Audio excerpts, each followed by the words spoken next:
Uiteindelik. Ja, maar ek's laat. Ek weier laat bring en Ingrid langs mekaar lê. Alles is nou net in my koerant. Daar's net altyd iets belangriker as ek. Jy weet, ek's niks soos jou pa nie.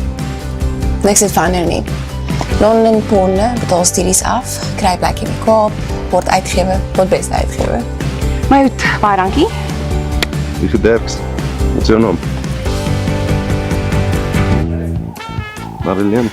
Vergeet My Neer is the latest film showcasing now in cinemas nationwide and was launched to coincide with Valentine's Day. Now this movie tells the story of Mardaleen, a strikingly cultured student stuck in the small town of Potchefstroom and yearns for the lights and culture of London. This morning in studio we are joined by two characters from the movie, Sean Marco Vorster and Marguerite van Eeden. Gentlemen, a very good morning to you. Hi, am I Marguerite van Eeden? I beg your pardon. Peter Beyers. I'll take Marguerite van Eeden as well. That's also fine. She's very nice. So I'll take it as a compliment. Right. How are you doing? Well, thanks yourself. Good to see you again. Yeah, you too. Right. So how difficult was it to immerse yourself in this character? I think we should maybe start with Sean. He's the lead in the movie, and they shot not only in South Africa but also in London. So it was quite a stretch. Okay. But it was an amazing project to be part of, and a very enjoyable cast. Right. I don't know. What do you? I think the most difficult part was definitely playing a character that exists in real life. So you kind of want to make it your own, but there's still kind of this guideline as to how far you can move creatively. Right. But yeah, I think.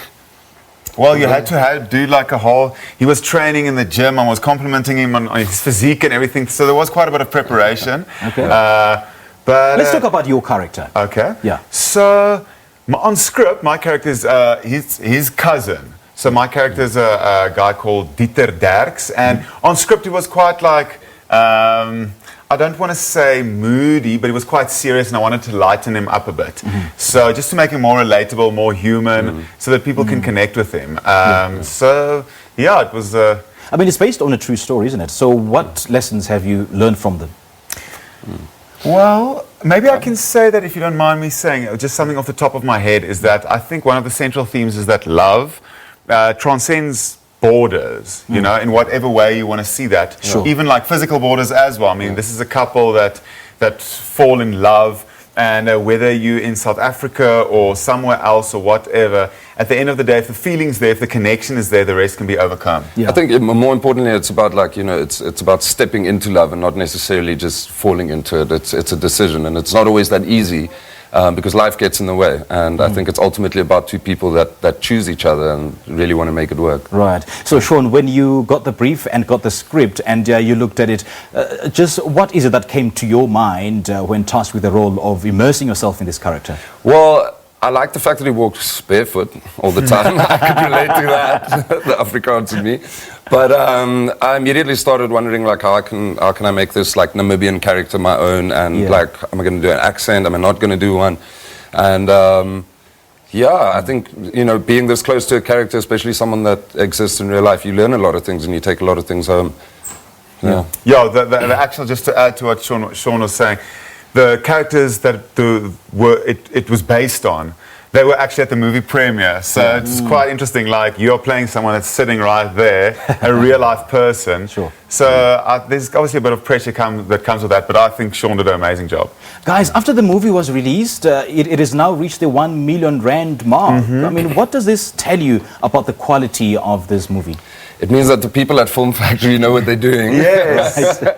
And you guys know what you're doing as well. I think it also means that, yes, he's 100% right, that people understand the market. Sure. I think, like, we talk about it often, like, there's art, or whatever you want to call it, and then there's like business and marketing and all that. And if you can find, you can package something like this show, for instance, that understands what it does, and there's the market, and that it's eventually not only your own passion project, but it's for people.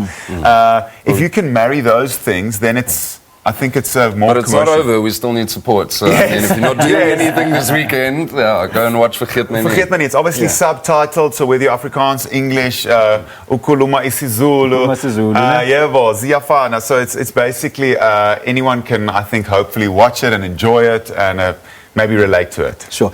I mean, now that I mean, this movie is shot on different locations. I mean, it's two different characters. So, what are the personal characteristics that you had to draw from your own personal experiences to give life to this character? Sure, I'm going to start with you. I think I try not to draw from my own personal experiences that much. I really try and live myself within the character. Look, the travel aspect which you just mentioned, like that obviously helped a lot. Shooting in London, Joburg, Potch, Johannesburg, Cape Town. So I think for a local film, that was quite a benchmark or a milestone to achieve, in the sense of like it really has that universal feel and appeal to it. And that helped us with characters. I can't speak for you, but I think it really helped, like being in London, sitting in this house, being dressed in the 90s, because it's a period piece. It plays off in the 90s. And, you know, I think the environments helped us more than anything. Did it help you inject life to your character? I think so. I think I agree with Sean Marco. I think if you've got enough money and you can shoot everything on green screen like it's an action movie, there's obviously some benefits to that, but also you're not actually in the space. Yeah. So I don't know if it might have been Sean that said it or somebody said it, that if you're actually, for instance, if we're shooting a scene here in the studio and we are really here, then we act naturally off things that happen. You know, if you say something, I really actually act off it. In a green screen, in a studio like that, it's just that studio. So in London, if somebody walks past, you can improvise because somebody walks past and go, oh, you guys, you know, filming. And you just sort of say, yeah, no, cool, how you doing? And there's a natural feel, I think like an organic feel that makes it feel real. I get you. All right, gentlemen, where can we watch this film? At any Sterkenikor and New Metro. Nationwide? Nationwide. I think it's like in 53 cinemas or something, outlets nationwide. So Namibia as well. Yeah. Okay. So probably the closest cinema to you will have it. And as I said, it's, there's subtitles, so everyone's welcome. Vergeet my nie. And it's still, it's on right now, so you can go and watch it today. Yeah. Jeez, I'm definitely going to do that. Cool. Thank you, man. Thank you, man. Nyabo, sijabulile. Sijabulile, natsubanane. Sijabulile. Well, the movie's out, as you heard, in cinemas. If this is your kind of story, well, it gives you a glimpse of what the story's about and the quality of work that you can expect from the cast members.